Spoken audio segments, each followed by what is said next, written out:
नमस्कार, जय Shri Jagannath. Welcome back to my mini blog. बापा मो नीन जाऊलु फर्स्ट तो नीन को क्लास रे छाड़बार थिला गीत क्लास रे, बट ताको भोक लगिला से बाटर रही जाइलु। मटर सूप से खाऊला, मु भी खाइली, मत बहुत भल लगिला। एटा हम सीडी रे ही थिला। तापर ताको क्लास रे छाड़ी की बापा मु गलु मंगलाबाग थाना को, कारण सेठी गोटे ब्लड कैंप थिला। से माने हमको इनवाइट करथिले।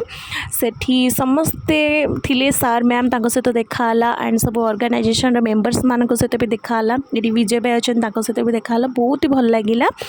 तापर मु सेठी ब्लड डोनेट करथिली एंड बापा भी ब्लड डोनेट करथिले। तापर हमको सर्टिफिकेट दियाला। सेतबेले बापा सेठी कहिथिले जे मोर 54 एज एंड मु 29 थर एटा मिसै कि देसलेन ब्लड। समस्ते प्राउड फील कले एंड सेठी सर माने कहले भी ए सान कोठर किछि सिखबार अछि, तो मते बहुत ही प्राउड फील होतला जे से मो बापा बोली। तापर मते भी सेवन सर्टिफिकेट देइथिले एंड मते भी सेवन बहुत भलो कहले जे झियो कि आपण दउचंदी, एटा बहुत भलो। तो समस्त को रिक्वेस्ट करबी कि प्लीज ब्लड डोनेट करंतु। हमर ब्लड 3टा जीवन को बंचै दोची। सो डायरेक्टली पेशेंट को हो कि कैंप रे हो आपण दियंतु। तापर घर को आस्थिली एंड आस्रे बेले सेठी डोर रे बाजिक मोर एटा खंडी आइतला।